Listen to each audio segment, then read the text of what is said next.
దేవుని సన్నిధానంలో మనం కూడా నమ్మకంగా ఉండాలి. We wanted to earn good name in the church.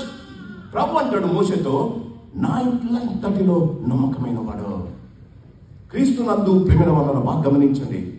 మోషే తన కుటుంబాన్ని గురించి పట్టించుకోలేదు, తన భార్యను గురించి పట్టించుకోలేదు, తన పిల్లలను గురించి పట్టించుకోలేదు. తన అన్నయ్య ఎలియాజరు సంతానమంతా ప్రధాన యాజకులుగా అయ్యారు. మోషే తన కుమారుడు, ఇద్దరు కుమారులు ఏమయ్యారో మనకు తెలీదు. Bible doesn't say anything about Moses' children, but he was faithful to God. God says he is the most faithful God in my house. Okay. మన జీవితాలలో, మన ఇంట్లో you are faithful in your homes. I don't disagree with it. You are faithful in your place of your worship. దేవుని మీరు పనిచేసే స్థలాలలో, where you work, మీ జీవితాలలో దేవుని కొరకు మీరు పనిచేస్తున్న స్థలాలలో you are very faithful. People say that you are very faithful. Your boss is so gracious about you.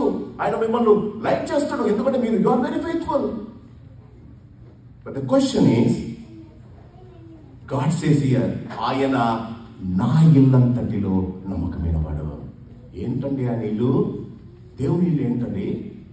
దేవుని ఇల్లు ఎక్కడుందండి? ఎక్కడ ఇద్దరు ముగ్గురు చేరితే అక్కడ నేను ఉంటాను అన్నాడు కదా ప్రభు. మన మధ్య యేసు ప్రభు ఉన్నాడా?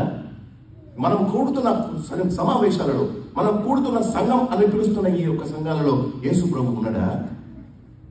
ఈ ఉదయకాలం మనల్ని మనం ప్రశ్న చేసుకోవాలి. ఆయన నా ఇల్లంతటిలో, ఆయన ప్రవక్త కాదట, ఆయన సేవకుడు కాదట, ఆయన పరిచారకుడు కాదట. He's not a priest like his brother.